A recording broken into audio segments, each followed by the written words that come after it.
بسم اللہ الرحمن الرحیم۔ حضرت جابر رضی اللہ عنہ سے روایت ہے کہ وہ شخص بے ہوش ہو گیا تو اس پر پانی چھڑکا جانے لگا۔ امام صاحب فرماتے ہیں، نبی کریم صلی اللہ علیہ وآلہ وسلم کا یہ فرمان کہ سفر میں روزہ رکھنا نیکی نہیں ہے، اس سے آپ کی مراد یہ ہے کہ سفر میں ایسی مشقت کے ساتھ روزہ رکھنا کہ جس سے روزہ دار بے ہوش ہو جائے اور اس پر سایہ کرنا پڑے اور اس پر پانی چھڑکنا پڑے، یہ نیکی نہیں ہے، کیونکہ اللہ تعالیٰ نے مسافر کو رخصت دی ہے کہ وہ سفر میں روزہ چھوڑے اور رمضان کے بعد رکھ لے۔ اور اللہ تعالیٰ نے اپنی کتاب قرآن مجید میں یہ فرمایا ہے کہ وہ اپنے بندوں کو آسانی دینا چاہتا ہے، ان پر تنگی اور مشقت نہیں ڈالنا چاہتا۔ لہٰذا جو شخص اللہ تعالیٰ کی آسانی کو قبول نہیں کرتا، اس کے لیے یہ کہنا درست ہے کہ تمہارا تنگی کو اختیار کرنا اس حال میں کہ تنگی تمہارے لیے شدید مشکل بن جائے، یہ کوئی نیکی نہیں ہے۔ اسی طرح اس روایت کا یہ معنی کرنا بھی درست ہوگا کہ سفر میں تمہارا روزہ رکھنا نیکی نہیں ہے، یعنی یہ کوئی مکمل نیکی نہیں ہے، بلکہ کبھی سفر میں تمہارا روزہ رکھنا نیکی ہوگا اور کبھی اللہ کی رخصت کو قبول کرنا اور سفر میں روزہ نہ رکھنا نیکی ہوگا۔ صحیح ابن خزیمہ حدیث نمبر 2018۔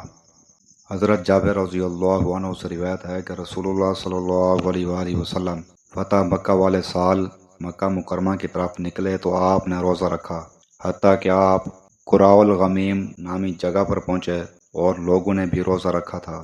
پھر آپ نے پانی کا ایک پیالہ منگوایا اور اسے بلند کیا، حتیٰ کہ لوگوں نے اسے دیکھ لیا۔ پھر آپ نے وہ پانی نوش کیا۔ بعد میں آپ کو بتایا گیا کہ کچھ لوگ ابھی تک روزہ رکھے ہوئے ہیں۔ آپ نے فرمایا، وہی لوگ نافرمان ہیں، وہی لوگ نافرمان ہیں۔ صحیح ابن خزیمہ حدیث نمبر 2019۔ حضرت جابر رضی اللہ عنہ سے روایت ہے کہ نبی اکرم صلی اللہ علیہ وآلہ وسلم نے رمضان المبارک میں سفر کیا تو آپ کے ایک صحابی پر روزہ نہایت مشکل ہو گیا، تو اس کی سواری بار بار درختوں کے سائے تلے جانے لگی، تو نبی کریم صلی اللہ علیہ وآلہ وسلم کو اس کی خبر دی گئی تو آپ نے اسے روزہ افطار کرنے کا حکم دیا۔ پھر نبی اکرم صلی اللہ علیہ وآلہ وسلم نے پانی کا ایک برتن منگوایا، اسے اپنے ہاتھ پر رکھا، پھر آپ نے اسے نوش فرمایا جب کہ لوگ دیکھ رہے تھے۔ صحیح ابن خزیمہ حدیث نمبر 2020۔ حضرت ابن عمر نبی کریم صلی اللہ علیہ وآلہ وسلم سے روایت کرتے ہیں کہ آپ نے فرمایا، بے شک اللہ تعالیٰ اس بات کو پسند کرتا ہے کہ اس کی رخصتوں کو اختیار کیا جائے، جیسا کہ وہ پسند کرتا ہے کہ اس کی نافرمانی ترک کر دی جائے۔ صحیح ابن خزیمہ حدیث نمبر 2027۔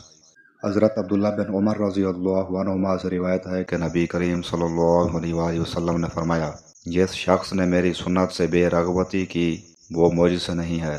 صحیح ابن خزیمہ حدیث نمبر 2024۔